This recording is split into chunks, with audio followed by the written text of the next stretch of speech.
Hi, in this video, we're going to explore some English expressions commonly used in everyday life. Try shadowing me by repeating immediately after I say a word or a few words. You don't have to wait for an entire sentence. Let's practice speaking. Here you go, have a good one, thank you, you too. Here you go, have a good one, thank you, you too. Here you go, have a good one, thank you, you too. It was a pleasure meeting you. The pleasure was mine. It was nice speaking with you. It was a pleasure meeting you. The pleasure was mine. It was nice speaking with you. It was a pleasure meeting you. The pleasure was mine. It was nice speaking with you. Just turn left at the next traffic light, then right in 1 mile. You'll see the park on your right. Here you go, just turn left at the next traffic light, then right in 1 mile. You'll see the park on your right. Here you go, just turn left at the next traffic light, then right in 1 mile. You'll see the park on your right. Here you go straight for 1 mile, then turn left at the next intersection. The grocery store will be on your right. Go straight for 1 mile, then turn left at the next intersection. The grocery store will be on your right. Go straight for 1 mile, then turn left at the next intersection. The grocery store will be on your right. We're planning a trip to Niagara Falls State Park this weekend. We're planning a trip to Niagara Falls State Park this weekend. We're planning a trip to Niagara Falls State Park this weekend. I know you want me to agree with you, but I'm going to dig in my heels on this one because I believe I'm right. I know you want me to agree with you, but I'm going to dig in my heels on this one because I believe I'm right. I know you want me to agree with you, but I'm going to dig in my heels on this one because I believe I'm right. I'm not going to dig in my heels on this one. I'm open to your suggestions. I'm not going to dig in my heels on this one. I'm open to your suggestions. I'm not going to dig in my heels on this one. I'm open to your suggestions. Great. I'm confident we can find a way that works for both of us. Great. I'm confident we can find a way that works for both of us. Great. I'm confident we can find a way that works for both of us. When faced with challenges, I always dig in my heels and find a way to overcome them. When faced with challenges, I always dig in my heels and find a way to overcome them. When faced with challenges, I always dig in my heels and find a way to overcome them. Now, let's explore some English expressions. Have a good one. The expression, have a good one, is very frequently used in the United States. It's generally used as a parting phrase, similar to, have a nice day. The one in this context usually refers to the day, but it can also refer to any event or experience that is currently happening or about to happen. Here are some scenarios where you might use, have a good one, at the end of a transaction. If you're working in customer service, like at a store or restaurant, it's very common to say, have a good one, after helping customers. It is also very common to say, have a good one, to a cashier or staff member when you are checking out of a store or a library. Example, here you go, have a good one, thank you, you too, when you are saying goodbye to a colleague or a coworker at the end of the day. When leaving a social gathering or ending an informal meeting. After spending time with friends or acquaintances at a party or get-together, you could say, have a good one, as you're saying goodbye. If you've had an informal meeting or discussion and are parting ways, you might say, have a good one. On phone calls, you can use this phrase when ending an informal phone call with someone. It is important to be mindful of the context in which you use the phrase, have a good one. It's typically used to wish someone well in a casual or upbeat context, so it wouldn't be appropriate to use it with someone who is grieving or going through a difficult time. Overall, have a good one, is a versatile and commonly used expression in the United States. It is a way to say goodbye to someone in a friendly and positive way. Remember that, have a good one, is quite casual and colloquial, so it may not be appropriate for very formal settings. Note that, have a nice day, is also casual, but perhaps slightly less so than, have a good one. When you want to sound slightly more formal than, have a good one, while still being friendly, it's common to use phrases such as, have a nice day, or simply, goodbye. Parting phrases in formal settings. In formal settings, it's important to use parting phrases that convey respect and professionalism. Here are some examples. 1. Goodbye. This is a standard, universally accepted parting phrase. 2. Have a good day, or, have a great day. These are polite and slightly more personal than just, goodbye. 3. It was nice speaking with you, or, it was a pleasure meeting you. These phrases are often used in business settings after meetings or conversations. 4. Take care, this is warm but still maintains an appropriate level of formality. 5. I look forward to our next meeting. This phrase is especially suitable in business contexts where future interaction is expected. 6. Thank you for your time. This shows appreciation for the person's time, particularly useful in professional interactions. 7. Safe travels. If the person will be traveling, this expresses your wish for their safety on their journey. Remember, the best phrase to use depends on the context of your interaction and the relationship between you and the other party. Here you go. The phrase, here you go, is often used when you are giving something to someone. It's a casual and friendly way to indicate that you're handing over an item or providing something they've requested.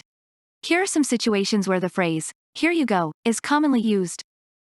1. When handing over a physical object, the phrase, here you go, is often used when giving something to someone. It's equivalent to saying, here it is, or, this is for you. 2. When providing information, the phrase, here you go, can also be used in this context as a way to indicate the end of the instructions or information being provided. It's like saying, that's all, or, there you have it. If someone asked for directions and after explaining it to them, as an ending note to confirm that's all they need to know, one might say, just turn left at the next traffic light, then right in 1 mile. You'll see the park on your right. Here you go. Here are some other examples of how the phrase, here you go, can be used in conversation. Here you go, here's your receipt. A cashier giving a customer their receipt. Here you go, have a great day. A barista giving a customer a cup of coffee at a coffee shop. Here you go, you've earned it. A parent giving their child a prize. Here you go, here's the book you wanted. A librarian giving a patron a book. Between, here you go, the book you wanted, and, here you go, here's the book you wanted, which is correct and natural? Both sentences are correct and natural, but they convey slightly different tones. Here you go, the book you wanted, is more direct and concise. It gets straight to the point and emphasizes the object, the book. It simply states that the librarian is giving the patron the book they requested. Here you go, here's the book you wanted, is a bit more friendly and informal. The additional, here's adds a touch of friendliness to the interaction. Both sentences would be understood in context and are grammatically correct, but, here you go, here's the book you wanted, might be perceived as slightly warmer or friendlier due to its conversational tone. In 1 mile, or, at 1 mile. In the sentence, turn left at the next traffic light, then right in 1 mile, are the prepositions in and at interchangeable? In giving directions, the prepositions in and at aren't interchangeable. The prepositions in and at can have different meanings depending on the context, but in the context of giving directions, 1. The preposition in is commonly used to indicate distance to be traveled before the next action or turn should be taken. In the sentence, turn left at the next traffic light, then right in 1 mile. In sets a condition, traveling 1 mile, that must be met before taking the next action of turning right. 2. Conversely, the preposition at is typically used to indicate a specific point or location. Just turn left at the next traffic light, then right at the next corner. You'll see the park on your right. Go straight for 1 mile, then turn left at the next intersection. The grocery store will be on your right. Go straight for 1 mile, then turn right at the library. The museum will be on your left. In most contexts where driving directions are given, it's more common and natural to say, in 1 mile, rather than at 1 mile.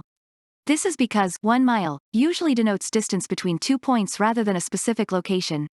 The preposition at typically refers to a specific point or location, which isn't as fitting when discussing distances as in. It's important to note that these prepositions have many other uses and meanings outside of this specific context. For instance, in can also refer to being inside something, like being in a house, and at can refer to being present at an event, like being at a party. For 1 mile, or in 1 mile. Are for 1 mile and in 1 mile interchangeable in the sentence, go straight for 1 mile, then turn right at the library? The answer is no. In the sentence, go straight for 1 mile, then turn right at the library, the word for indicates duration or distance over which an action should be performed.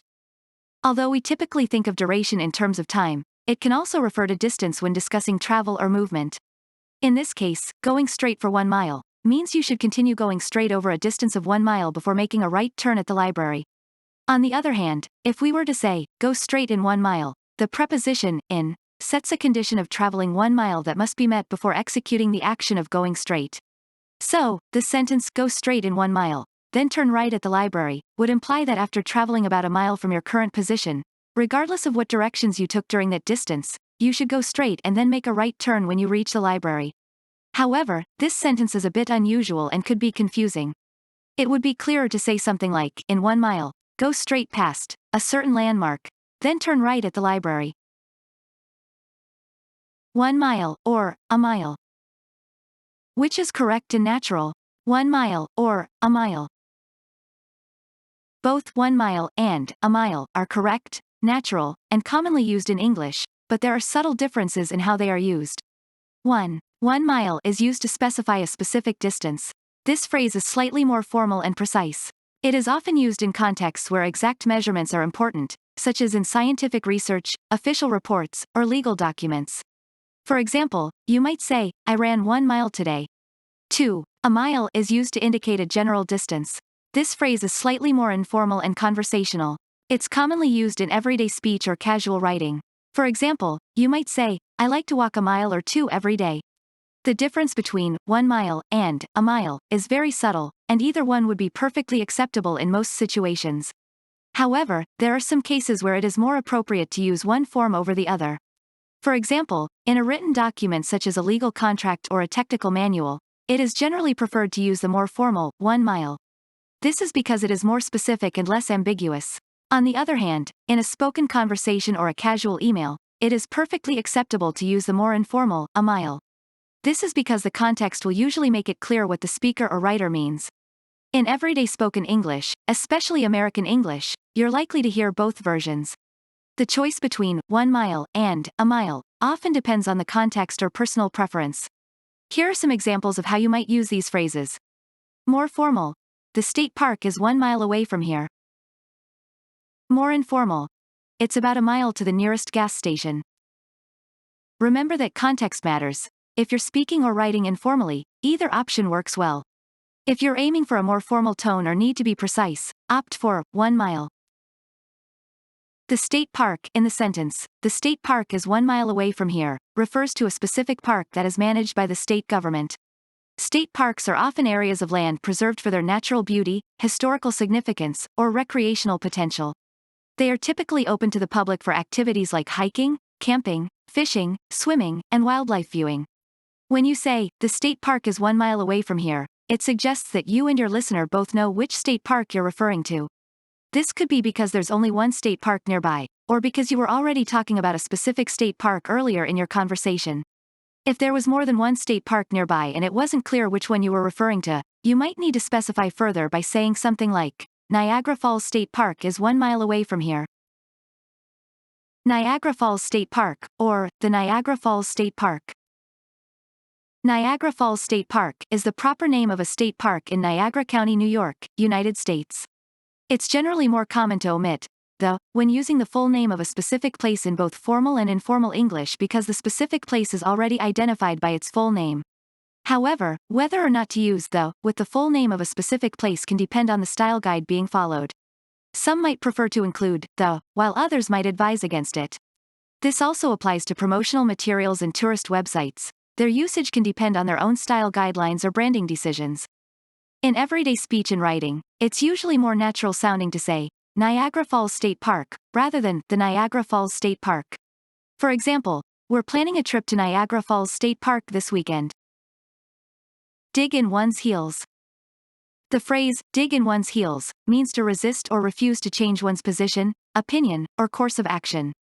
Metaphorically, digging in one's heels refers to a person who stands their ground firmly and obstinately, refusing to be swayed or persuaded. It implies a strong resolve and determination not to give in or back down from their stance. Overall, the phrase conveys the idea of being steadfast and unwavering in one's position despite pressure or opposition. The exact origin of the idiom, dig in one's heels, is unclear, as is the case with many idiomatic expressions. It might originate from the behavior of a stubborn horse that digs its hooves into the ground, refusing to move forward.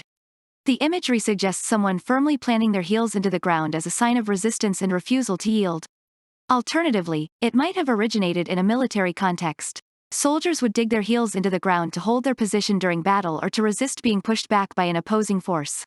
Over time, this physical act of resistance evolved into a metaphorical expression for stubbornly refusing to change one's position or yield under pressure.